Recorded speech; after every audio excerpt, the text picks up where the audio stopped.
अस्सलाम वालेकुम। आज की इस वीडियो में हम एक और इम्पॉर्टेंट टॉपिक को कवर करेंगे जो कि है करेक्शन ऑफ वर्ब, या फिर इसको हम करेक्ट फॉर्म ऑफ वर्ब भी कहते हैं। पेपर में जो ये क्वेश्चन है ये आएगा आपको put correct form of verb के नाम से, ठीक है। तो जैसे कि हम पहले 10 सीरीज़ को कवर कर चुके हैं, तो अगर मैं ये कहूँ कि ये भी उसी का पार्ट है तो गलत नहीं होगा। अगर आपको टेंसेस आ गए हैं तो फिर आपके लिए इंग्लिश के बहुत से टॉपिक जो है वो इजी हो जाएंगे। लेकिन अगर आपको टेंसेस का नॉलेज नहीं है तो फिर ये टॉपिक आपके लिए करना मुश्किल होगा। आप तुक्का तो लगा सकते हो, लेकिन आपको आपके जो कॉन्सेप्ट हैं वो क्लियर नहीं होंगे। ना आप ये टॉपिक कर सकते हैं, ना आपको और भी बहुत सारे टॉपिक्स हैं जैसे एक्टिव पैसिव है, नरेशन है, आपकी क्रिएटिव राइटिंग है, ट्रांसलेशन है। ये सब चीज़ें जो हैं आपकी टेंसेस पे बेस करती हैं। तो अगर मैं ये कहूँ कि टेंसेस के बगैर इंग्लिश को सीखना जो है वो पॉसिबल नहीं है। कुछ लोग ये कहते हैं कि टेंसेस के बगैर इंग्लिश जो है वो उसका काम चल सकता है, लेकिन ऐसा नहीं है। स्पोकन में तो आप काम चला सकते हैं, लेकिन अगर आपने पेपर में इसकी जगह आर और आर की जगह एम लगा दिया तो आपका सारा का सारा सेंटेंस जो है वो गलत हो जाएगा, आपको मार्क्स नहीं मिलेंगे। तो पहले आपको टेंसेस सीखना लाजमी है। अगर आपने टेंस सीरीज देखी है, चाहे वो मेरी है या किसी और की है, या आपने किसी भी तरीके से जो मॉडर्न फॉर्म में जो टेंसेस हैं उनकी जो डेफिनेशन है उसको सीखा हुआ है, तो फिर आपके लिए चीज़ें जो है मुश्किल नहीं होंगी। अब अगर हम टॉपिक की बात करें तो ये जो टॉपिक है आपका जिसका नाम है करेक्शन ऑफ वर्ब या करेक्ट फॉर्म ऑफ वर्ब, इसका मतलब है कि आपको पेपर में एक सेंटेंस दिया गया होगा और ब्रैकेट में आपको फॉर्म ऑफ वर्ब दी गई होगी। आपने जस्ट सेंटेंस के अकॉर्डिंग उसको ठीक करना है। आपने उसको सेंटेंस के अकॉर्डिंग, उसको टेंस के अकॉर्डिंग वहाँ बताना है कि कौन सी फॉर्म ऑफ वर्ब आएगी। जस्ट इतनी सी बात है। तो आपको ये चीज़ सिर्फ और सिर्फ टेंसेस के थ्रू आ सकती है, अदरवाइज ये करना मुश्किल हो जाएगा। फिर इसके लिए सिर्फ और सिर्फ आपको सेंटेंस पे फोकस करने की ज़रूरत होगी। अगर आप सेंटेंस पे फोकस करेंगे तो सेंटेंस आपको खुद हिंट देगा कि यहाँ पे आपने कौन सी वाली जो है वर्ब लगानी है। First verb form of verb लगानी है, सेकंड लगानी है, थर्ड लगानी है, आईएनजी लगाना है, जो भी कुछ लगाना होगा वो आपको सेंटेंस खुद हिंट देगा। सिर्फ थोड़ा सा आपको फोकस करने की ज़रूरत है, ठीक है। तो चलिए स्टार्ट करते हैं। और ये भी बता दूं कि लाजमी नहीं कि आप एक सेंटेंस को सिर्फ और सिर्फ एक ही टेंस में कर सकते हैं। कुछ सेंटेंसेस ऐसे होंगे जिसको आप 2 या 3 टेंसेस में चेंज कर सकते हैं। कुछ की बात कर रही हूँ, सब की बात नहीं कर रही हूँ। वो कब, कहाँ पे, कैसे होगा, तो हम उसको देखते हैं कि हमने उसको किस तरीके से करना है। तो चलिए पहले सेंटेंस की बात करते हैं। He go to school every day. अब थोड़ा सा सिर्फ और सिर्फ ध्यान करने की ज़रूरत है।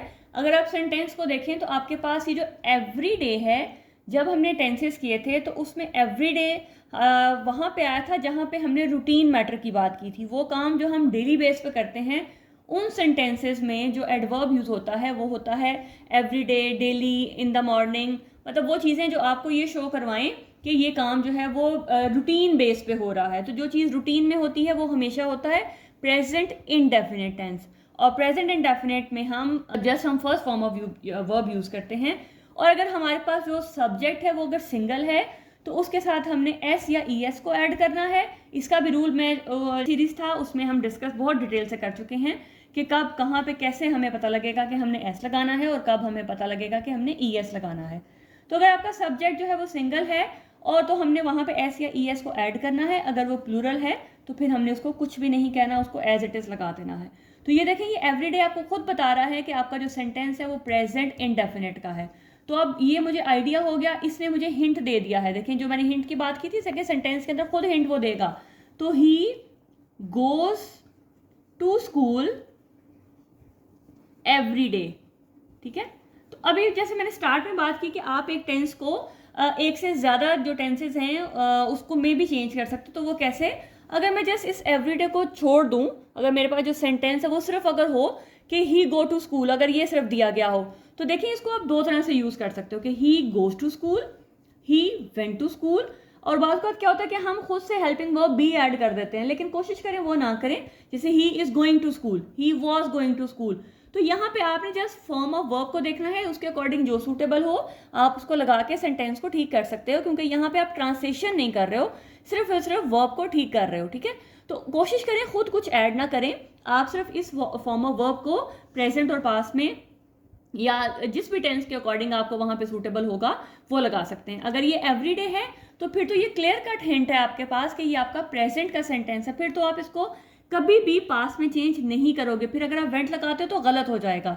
लेकिन अगर सेंटेंस में कोई ऐसा हिंट नहीं है जिससे ये शो नहीं होगा कि ये प्रेजेंट में होगा या पास में होगा, तो आप उसको दोनों तरह से कर दो। अगर कोई बच्चा ही गोज टू स्कूल लगाता है तो भी ठीक होगा, अगर कोई दूसरा बच्चा जो है वो ही वेंट टू स्कूल उसने लिख दिया है तो भी ठीक होगा, अगर एवरीडे नहीं दिया गया। ठीक है, तो देखिए नेक्स्ट सेंटेंस है they watch TV every evening. अब यहाँ पे भी एवरी इवनिंग का मतलब है कि उनका रूटीन मैटर है, वो हर रात को टीवी देखते हैं। तो इसका मतलब है जो हम डेली बेस पे जो काम करते हैं, जो हमारी रूटीन होती है, जो हमारी हैबिट्स होती हैं, वो हमेशा से हम प्रेजेंट इंडेफिनिट में लिखते हैं। ठीक है, तो यहाँ पे अब हमारे पास जो सब्जेक्ट है वो सिंगल नहीं है, वो प्लूरल है, और प्लूरल के साथ हम हमेशा फर्स्ट फॉर्म ऑफ वर्ब ही लगाते हैं, उसके साथ किसी किस्म का कोई और एडिशन नहीं होता। तो क्या होगा, they watch TV every evening. तो आई होप कि आपको समझ आ रही होगी। नेक्स्ट है we not live in Paris. अब ये जो नॉट है ये आपको बता रहा है कि आपका जो सेंटेंस है वो नेगेटिव है। यहाँ पे सेंटेंस को आपने क्या करना है कि नेगेटिव बनाना है। जहाँ पे वो नॉट दिया गया होगा वो हमेशा नेगेटिव होगा, उसको आपने पॉजिटिव सेंटेंस या अफर्मेटिव सेंटेंस में चेंज नहीं करना। जो आपको गिवन है आपने उसी के अकॉर्डिंग देखना है। अब यहाँ देखिए नॉट का मतलब है कि यहाँ इसका मतलब है कि कोई ना कोई हेल्पिंग वर्ब लाजमी तौर पे इसके साथ आएगा। तो फिर वो क्या है, अब यहाँ पे उसने खुद तो कुछ दिया नहीं है, हमने खुद इसमें ऐड करना है। यहाँ पे is are am was word तो हमें कहीं नजर नहीं आ रहा, और अगर मैं इसको ट्रांसलेट करूं we not live in Paris, ठीक है, तो जो मुझे सूटेबल लग रहा है तो इसका मतलब है कि वो ये कहना चाह रहा है कि हम पेरिस में नहीं रहते हैं। तो ये प्रेजेंट इंडेफिनिट को शो करवा रहा है। ठीक है, तो प्रेजेंट इंडेफिनिट के नेगेटिव में हम हमेशा लगाते हैं डू और डज। अब ये आपका सब्जेक्ट जो है वो सिंगल नहीं है, वो प्लूरल है, तो प्लूरल के साथ हम हमेशा डू यूज करते हैं। वी डू नॉट या वी डोंट, आपने जिस तरह भी लिखना है ठीक होगा, लिव इन पेरिस। अब ये मेरे पास सेंटेंस हो गया। अगर इसी सेंटेंस को, क्योंकि ये मेरी जो है वो असम्पशन है कि मैंने इसको प्रेजेंट में कर दिया, दूसरा स्टूडेंट है वो इसको अगर लिख दे डिड में, we did not live in Paris, तो ये तब भी ठीक होगा। ये प्रेजेंट में हो जाएगा, ये पास में हो जाएगा। हम ट्रांसलेशन नहीं कर रहे हैं कि अगर हमने डू की जगह डिड लगा दी तो वो गलत हो जाएगा, क्योंकि हमें यहाँ पे और कोई हिंट नहीं मिल रहा। तो हम इसको यहाँ पे प्रेजेंट और पास दोनों में चेंज कर सकते हैं, ये दोनों फॉर्म में ठीक होगा। ठीक है, she is study for her exam right now. अब ये देखें राइट नाउ, अभी, अभी वो क्या कर रही है, अभी वो पढ़ रही है, तो इसका मतलब है कि वो काम अभी हो रहा है। तो जो काम अभी हो रहा होता है, एक सिंगल टाइम एक्शन होता है, वो हमेशा होता है प्रेजेंट कॉन्टिन्यूस सेंटेंस। और प्रेजेंट कॉन्टिन्यूस में हम हमेशा is are am plus first form plus ING use करते हैं। तो ये सब्जेक्ट आपका सिंगल है, तो शी, उसने इज दिया हुआ है, she is studying for her exam right now, कि वो अभी क्या कर रही है, वो अभी अपने एग्जाम के लिए पढ़ रही है। यू आर ईट ब्रेकफास्ट, आप क्या कर रहे हो, आप, वो कह रहा है कि यू आर ईटिंग ब्रेकफास्ट, कि तुम नाश्ता कर रहे हो। तो इसका मतलब है कि आपका ये जो आर है ये शो करवा रहा है कि प्रेजेंट है, लेकिन अगर हम इसको देखें तो प्रेजेंट के साथ हमारे पास ING होना लाजमी है। ये हमें प्रेजेंट कॉन्टिन्यूस को शो करवा रहा है कि यू आर ईटिंग ब्रेकफास्ट। अब अगला सेंटेंस देखें, याद रखिएगा कि हमारे पास मोस्टली, ठीक है, वर्ड मैंने यूज किया है mostly. Is are am was word जो होते हैं, जो कॉन्टिन्यूस के सेंटेंसेस होते हैं, उनमें हमारे पास ये हेल्पिंग वर्ब होते हैं, प्लस वर्ब की फर्स्ट फॉर्म के साथ ING हम यूज करते हैं। लेकिन अगला सेंटेंस जरा देखिएगा, द लेटर आर राइट। अब आप अगर इसी सीक्वेंस से देखो तो यहाँ पे भी आर था, यहाँ पे भी आर था। ज़्यादातर बच्चे क्या करेंगे कि आर देखेंगे और यहाँ लगा देंगे राइटिंग। नहीं, ये गलत सेंटेंस है। द लेटर्स आर राइटिंग नहीं है। यहाँ देखें आपका सब्जेक्ट एक्टिव है, शी आपका सब्जेक्ट है, काम करने वाला है, एक्टर है, यू आपका सब्जेक्ट है, काम करने वाला है, जो काम करने वाला है जब उसकी बात होगी तो वो कॉन्टिन्यूस सेंटेंस होगा। जब आपका जो ऑब्जेक्ट है वो सब्जेक्ट की जगह आ जाता है और आपका जो सब्जेक्ट है वो ऑब्जेक्ट की जगह चला जाता है, तो इसका मतलब है कि ऑब्जेक्ट एक्टिव नहीं रहा। जब ऑब्जेक्ट एक्टिव नहीं रहता तो वो आपके पास पैसिव सेंटेंसेस होते हैं। एक्टिव पैसिव जो हमने किया अगर आपको याद है तो आपको समझ आ गई होगी कि यहाँ पे ये जो लेटर्स है ये आपका सब्जेक्ट नहीं है, ये आपका ऑब्जेक्ट जो है वो सब्जेक्ट की जगह पे आया है। तो यहाँ पे फिर आपने ING नहीं लगाना, वहाँ पे हमेशा हम थर्ड फॉर्म ऑफ वर्ब लगाते हैं। तो द लेटर्स आर रिटन। अब यहाँ पे आप कहेंगे कि बाय तो लगा नहीं है, तो बाय लगे या ना लगे वहाँ पे शो करवाया जा रहा है कि लेटर्स डायरेक्ट कोई ना कोई तो लिख रहा है ना, तो वहाँ पे वो बाय के थ्रू उसको शो करवाए या ना करवाए, उससे आपने कंफ्यूज नहीं होना। आपने सेंटेंस को उसी के अकॉर्डिंग ठीक करना है। यहाँ पे आपने देखना है कि आपका सब्जेक्ट है या ऑब्जेक्ट जो है वो सब्जेक्ट की जगह है। तो द लेटर्स आर रिटन, खत लिखे जाते हैं, ठीक है। The service is provided by the company. अब यहाँ देखें कि यहाँ पे दोबारा से आपका ऑब्जेक्ट जो है वो सब्जेक्ट की जगह है और यहाँ पे उसने बाय को जो है वो आपको सेंटेंस में दे दिया है। यहाँ पे तो आपके पास 100% क्लियर हो गया आपको बाय से देख के कि ये आपका पैसिव सेंटेंस है। तो देखें अगर बाय दिया है या नहीं दिया हुआ, अगर सेंटेंस में नहीं है या दिया हुआ है तो यहाँ पे दोनों फॉर्म में वो साइड पे है, ठीक है। तो यहाँ पे जो एक्टिव चीज़ है वो क्या हो गई है, वो आपका ऑब्जेक्ट है वो सब्जेक्ट की जगह पे आ गया है। तो जब आपका जो ऑब्जेक्ट है वो सब्जेक्ट की जगह पे आएगा तो वो सेंटेंसेस हमेशा पैसिव सेंटेंसेस होते हैं, तो उनमें हम हमेशा थर्ड फॉर्म लगाते हैं, वहाँ पे आईएनजी नहीं आएगा, ठीक है। तो the service is provided by the company, ठीक है। तो ये आपका हो गया पैसिव सेंटेंस। जी नेक्स्ट देखें, they have just finished there project. अब जहाँ जिस सेंटेंस में आपके पास हैज़ हैव और हैड होगा, इसका मतलब है वो आपका जो सेंटेंस है वो है परफेक्ट का सेंटेंस। हैज़ हैव है तो प्रेजेंट परफेक्ट, अगर हैड है तो पास्ट परफेक्ट, अगर सिर्फ और सिर्फ हैज़ हैव और हैड है, ठीक है। तो हम हमेशा हैज़ हैव और हैड के बाद लगाते हैं वर्ब की थर्ड फॉर्म। तो यहाँ पे आपने बगैर सोचे समझे ये लगा देना है।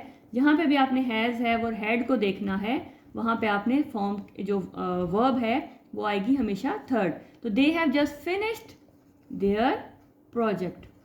जैसे हिंट की बात की तो यहाँ पे ये जो हैव है ये आपके लिए हिंट है कि ये आपका परफेक्ट का सेंटेंस है। I learn English for 3 years। अब यहाँ पे जो हिंट है वो है आपका फॉर 3 years। जहाँ पे भी आपके पास सिंस और फॉर आएगा इसका मतलब है वहाँ पे आपने हमेशा has been first form plus ING या फिर have been first form plus ING या फिर had been plus first form plus ING, इनको लगा देना है अकॉर्डिंग टू योर सब्जेक्ट। जैसे आई है तो I have been learning English for 3 years, ठीक है। सिंस फॉर आपको सिंपल एक हिंट है कि जहाँ पे भी आपके पास सिंस फॉर आएगा वहाँ पे हैज़ बिन, हैव बिन या हैड बिन में से आपने सिर्फ और सिर्फ अपने सब्जेक्ट के अकॉर्डिंग देखना है कि वहाँ पे क्या लगा देना है। He clean the room since morning, ठीक है। तो आप देखिए ही आपके पास जो है वो सब्जेक्ट है, तो यहाँ पे he has been cleaning the room since morning, ठीक हो गया। नेक्स्ट है we were watch TV when the power went out. हम क्या कर रहे थे जब बिजली गई, हम टीवी देख रहे थे, ठीक है। क्या कर रहे थे कि टीवी देख रहे थे, मतलब कॉन्टिन्यूस सेंटेंस है जब लाइट गई। ये याद रखना है कि जब आपके पास इस तरह से 2 पार्ट में सेंटेंस होता है तो उसमें एक जो है वो पास्ट इंडेफिनिट का होगा और दूसरा जो आपके पास पास्ट कॉन्टिन्यूस का होगा। अगर यहाँ वर्ब उसने नहीं दिया लेकिन अगर एक पार्ट आपका पास्ट इंडेफिनिट का है तो आपने फिर वर्ब खुद लगाना है, ये लाजमी नहीं कि वो देगा। अगर वो नहीं देता तो और ये हिंट आपको दे रहा है कि एक पार्ट आपको उसने पास्ट इंडेफिनिट में दे दिया है तो दूसरा जो आपके पास है वो हमेशा आपके पास पास्ट कॉन्टिन्यूस का होगा, ठीक है। तो we were watching TV when the power went out, ठीक है। तो ये आपके पास इसका आंसर हो गया। She had already eat dinner before I arrived. यहाँ पे भी देखिए आपके पास 2 पार्ट हैं सेंटेंस के, आई अराइव 2 एक्शन है, ठीक है, और हैड ऑलरेडी ईट। यहाँ पे भी देखिएगा कि आपके पास एक पार्ट अगर इस तरह से आ जाता है तो यहाँ पे एक पार्ट आपका पास्ट इंडेफिनिट का और दूसरा पार्ट आपके पास पास्ट परफेक्ट का, ठीक है। तो यहाँ पे आपके पास अगर उसने हैड दिया हुआ है इसका मतलब है यहाँ पे आपने जो है वो थर्ड फॉर्म ऑफ वर्ब लगानी है।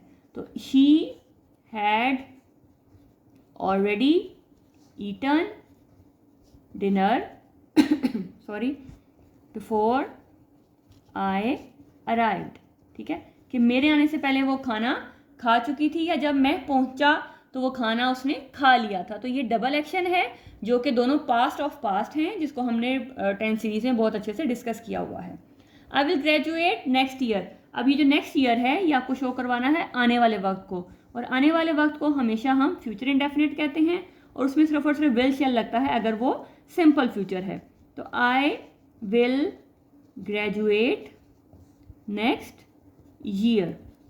अब यहाँ पे आई के साथ मैंने विल क्यों लगाया, इस चीज़ को भी हम बहुत बार डिस्कस कर चुके हैं कि मॉडर्न इंग्लिश के अकॉर्डिंग हम शेल सिर्फ और सिर्फ ऑफिशियल में लगाते हैं, लीगल डॉक्यूमेंट्स में लगाते हैं। जब हम रूटीन बात करते हैं या इनफॉर्मल बात करते हैं तो हम हमेशा आई के साथ विल ही लगाते हैं। अब वो विल और शेल वाला वो कॉन्सेप्ट नहीं रहा, ठीक है। नेक्स्ट सेंटेंस है he will be attend a conference next month. अब विल के साथ जब बी है तो इसका मतलब है आपके पास ये सेंटेंस हमेशा कॉन्टिन्यूस में होगा कि वो नेक्स्ट मंथ जो कॉन्फ्रेंस है वो अटेंड कर रहा होगा, ठीक है। तो ही, ये फ्यूचर का एक पॉइंट आपने बताना है, he will be attending a conference next month. जैसे मैंने पहले बताया कि अगर आपने टेंसेस को सीखा हुआ है तो फिर ये करना आपके लिए मुश्किल नहीं है। हमने कॉन्टिन्यूस सेंटेंस जो फ्यूचर कॉन्टिन्यूस था उसमें हमने हमेशा बी लगाया था, और बी के साथ आपने, क्योंकि कॉन्टिन्यूस है ना तो उसमें हमेशा, या प्रोग्रेसिव है तो आईएनजी का यूज़ होता है। नेक्स्ट देखें, the conference will be attend. अब आपने बगैर सोचे समझे क्या करना है कि यहाँ भी बी है, यहाँ भी बी है, बस आईएनजी लगा दो। नहीं, ऐसा नहीं है। अब यहाँ देखें, ये कॉन्फ्रेंस, इसका मतलब है कि आपका ऑब्जेक्ट जो है वो सब्जेक्ट की जगह आ गया है। जब ऑब्जेक्ट ने सब्जेक्ट की जगह लेनी है तो वो सेंटेंस हमेशा क्या हो जाता है, वो पैसिव सेंटेंस बन जाता है, और पैसिव में हमने हमेशा थर्ड फॉर्म ऑफ वर्ब लगानी होती है। The conference will be attended. They will have finish the task by tomorrow. By tomorrow मतलब आने वाले कल की बात है। विल हैव मतलब कि वो ये आपका जो सेंटेंस है फ्यूचर परफेक्ट का है, और मैंने पहले बताया कि जहाँ पे आपके पास हैज़, हैव, हैड होता है हम उसमें बगैर सोचे समझे जो है वो थर्ड फॉर्म ऑफ वर्ब लगा देते हैं। तो they will have finished the task by tomorrow. They go to the beach last summer. देखें, लास्ट समर पीछे की बात है, पिछली गर्मियों की बात है, तो अब नहीं है। पिछली गर्मियों में एक टाइम था जब हम गए। जब हम पिछली बात करते हैं तो वो हमेशा हमारे पास पास्ट इंडेफिनिट होता है। जब भी हम पास्ट की बात करते हैं, जो एक्शन हमने कर लिया उसमें हम हमेशा सेकंड फॉर्म ऑफ वर्ब लगाते हैं। तो they went to the beach last summer. She not write the report yesterday. ये देखें, येस्टरडे आपको क्लियर कट बता रहा है कि ये आपका पास का सेंटेंस है। अब यहाँ पे आपके पास कोई हैड नहीं है, कोई वॉज वर्ब नहीं है, तो इसका मतलब है ये आपका पास्ट इंडेफिनिट है, और पास्ट इंडेफिनिट के नेगेटिव में हम हमेशा डिड का यूज़ करते हैं।